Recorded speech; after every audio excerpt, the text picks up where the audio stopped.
جو لوگ بڑے پیر سے محبت کرتے ہیں ان کے غلام ہیں، ان کی غلامی کے دامن میں آئے تو وہ خضر کے ہوش کی برکت پاتے ہیں، ورنہ جوش والے تو بہ گئے۔ تو اعلیٰ حضرت نے ان جوشیلوں کو یوں کہا، سن باز اشہب کی غلامی سے یہ آنکھیں پھرتی، دیکھ اڑ جائے گا ایمان کا طوطا۔ اما قہر ہے اے غوث وہ تیکھا تیرا، مر کے بھی چین سے سوتا نہیں مارا۔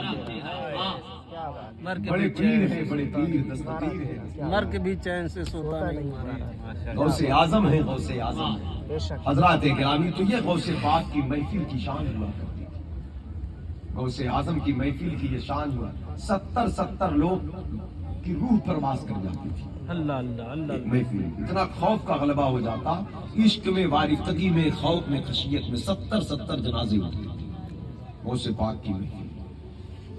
تو حالات یہ ہوتے غوث پاک کی محفل کی شان۔ اب دیکھیں جیسے 25 50 100 لوگ بیٹھے ہیں ممبر پر، ہمارے 10 5 لوگ بیٹھے ہیں، کس کے دل میں کیا چل رہا ہے مجھے کیا معلوم؟ میں اپنی مرضی سے بول رہا ہوں کیا بھائی، جو بات اللہ جو چاہ رہا ہے میں بول رہا ہوں، آپ کو کیا ضرورت ہے مجھے کیا معلوم؟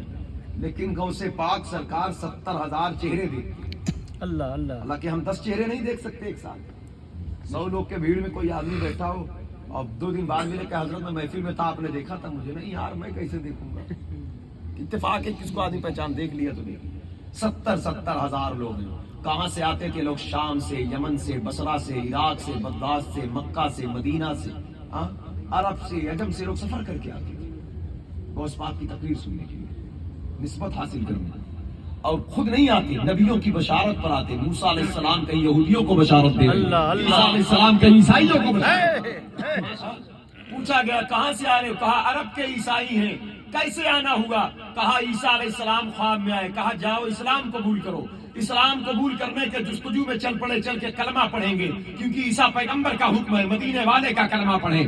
تو دل میں خیال آیا کہ کسی ایسے شخص کو تلاش کیا جائے جس کے ہاتھ پر ہاتھ دے کر کلمہ پڑھیں تاکہ اسلام کے کلمے کا برکت مکمل فیض حاصل ہو۔ اسی جستجو میں تلاش کیے نہ پائے، پھر عیسیٰ علیہ السلام آئے، کہا بغداد چلے جاؤ، اس وقت زمین کے اوپر کلمے کا فیض جو شیخ عبد القادر جیلانی کے ہاتھ پر عطا ہوگا کہیں اور حاصل ہوگا۔ ماشاء اللہ ماشاء اللہ، انبیاء کی بشارت پر آتے ہیں۔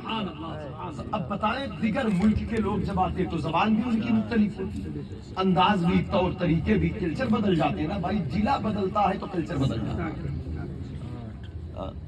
ضلع بدلتا ہے۔ آج ہمارے پاس ایک صاحب نے بھیجا، ایک ڈش بھیجا ناشتے کی، عبد القادر بھائی، کہا یہ بتائیے یہ کہاں کا ناشتہ ہے؟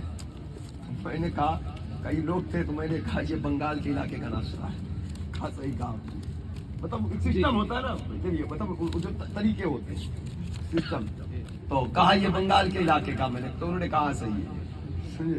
تو مطلب کھانے پینے ہر چیز